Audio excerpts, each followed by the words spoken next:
Hey everybody, welcome back to the Academy and welcome to this updated video where I'm covering loops inside FlutterFlow. Now the FlutterFlow team have been busy in April 2025 because they've introduced this new loop technique called overlist loop, which will make your lives a lot easier.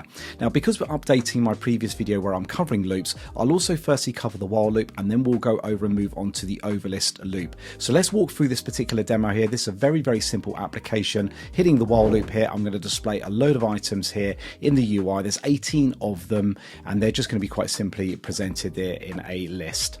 Now what I'm going to do is I'm going to implement this particular kind of while loop here just so we can go over the original technique, and then of course I'll move over to the overlist. And let's head over to FlutterFlow now. Let me quickly walk you through the way that this particular application is set up. So here is my home page here. Now on the right hand side here you can see I've got some local page state variables. Here is one called a fruit list, and this is simply then just a list of 18 different fruits. Now what I'm going to do is I'm going to kind of iterate over each of these items in the list of fruits list, and I'm going to move them into the display list. Now the display list is what we're seeing here. So this is our fruit column, and you can see here I've got dynamic children. So if I just move over here, you can see here that I've got my variable which is fruit. So this is going to represent every single fruit that is in this list of display list fruits. And then, of course the display list is coming from a page state variable which we are going to populate, and it's just quite simply just the page state variable display list. You can just go here, choose the display list, and of course at first run that list is going to be empty. Now what I'm going to do is I'm going to move over here now and I'm going to show you kind of how the while loop is currently implemented. Now firstly I'm going to need to introduce you to another page state variable here called current. Now this current is an integer and it's a value of 0 right off the bat. Okay, so it's going to represent our very first item. So as soon as we implement our first fruit item, it's going to be of 0, and of course it's going to work up to 1, 2, 3, 4, 5, all the way up to then 17. Now remember, lists are 0 index based, so the first one will always be a 0. And of course as we iterate through the list, we're going to increment this by 1, 2, 3, 4, and we're just going to go up to the 17, which will then represent each one that will be, as I said, implemented in this particular list.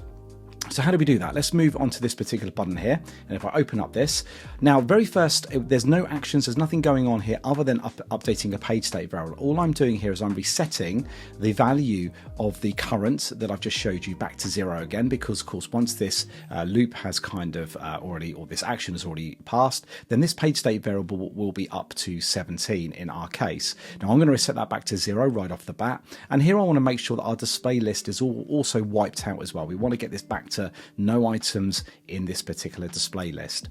So let's now first introduce a loop then. So I'm just going to hit the plus and I'm going to go to add loop. Now here is our loop here. You can see here I'm on the while action. So let's now set the condition. So what I'm going to do is I'm going to say the first condition is going to be a single condition, and the first value is going to be our page state variable.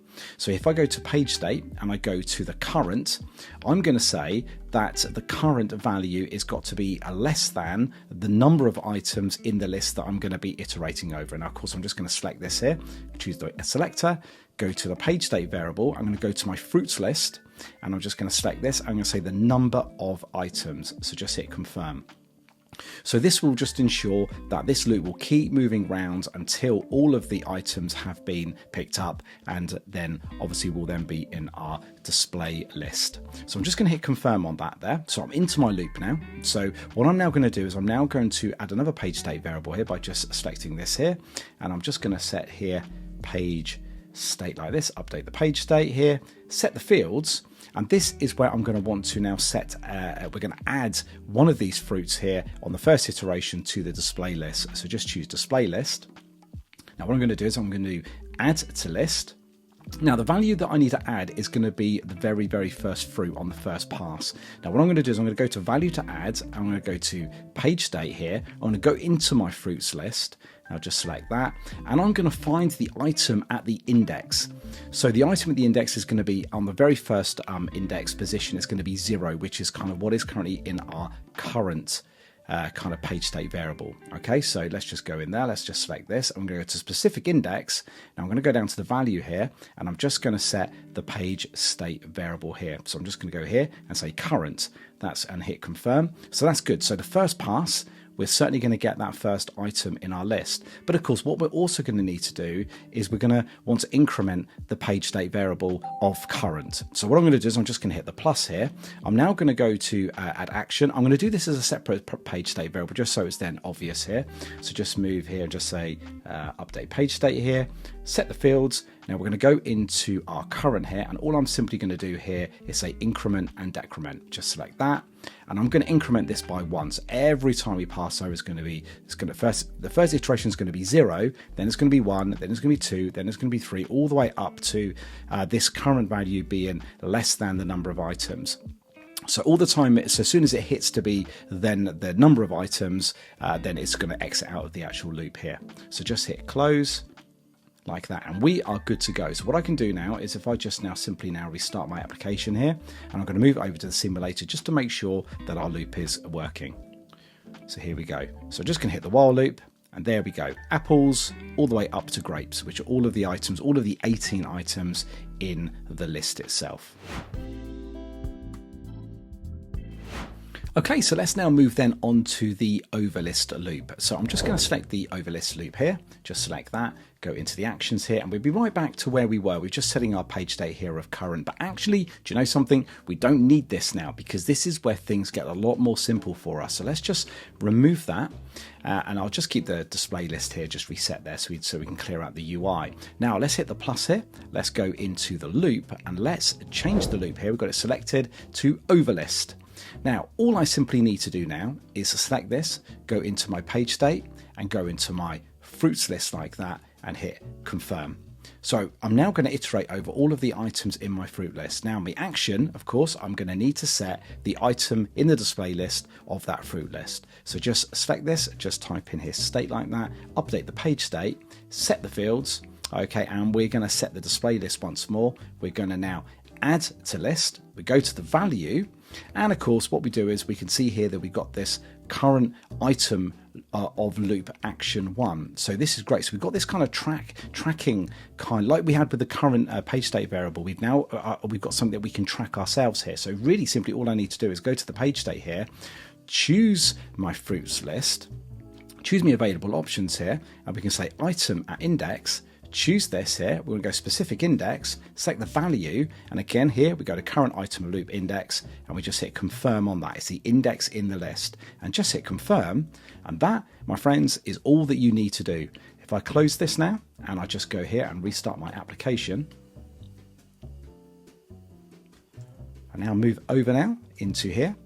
You can see here, I'm just going to choose the while loop here, so we've got everything here. I'm just going to reset that here, choose overlist loop, and bang, there we go. Everything has happened for us where we didn't need to set up all of that page state variable nonsense in order for that to happen. Now, I just want to draw some attention, of course, to some other little features here that I just want to mention about. So if I just go back into here, this particular action here, select that, choose this particular loop here.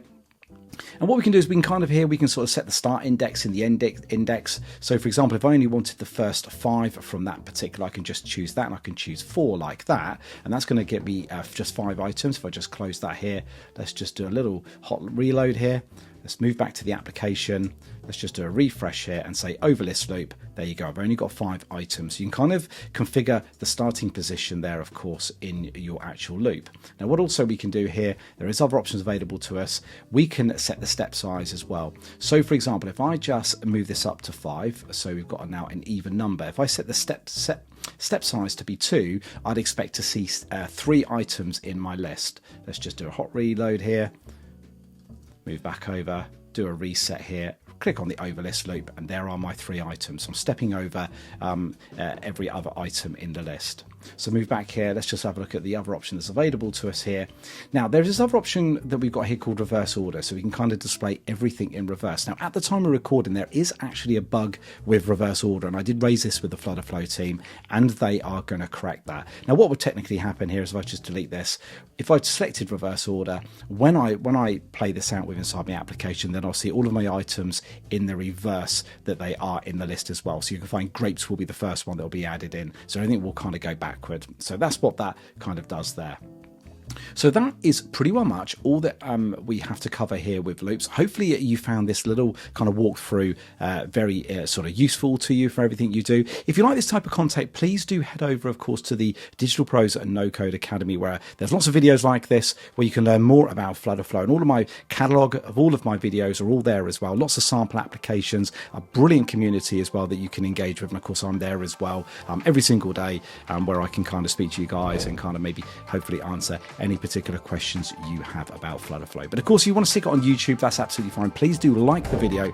Please obviously subscribe to the channel as well if you're not already a subscriber, and I look forward to seeing you in the next video.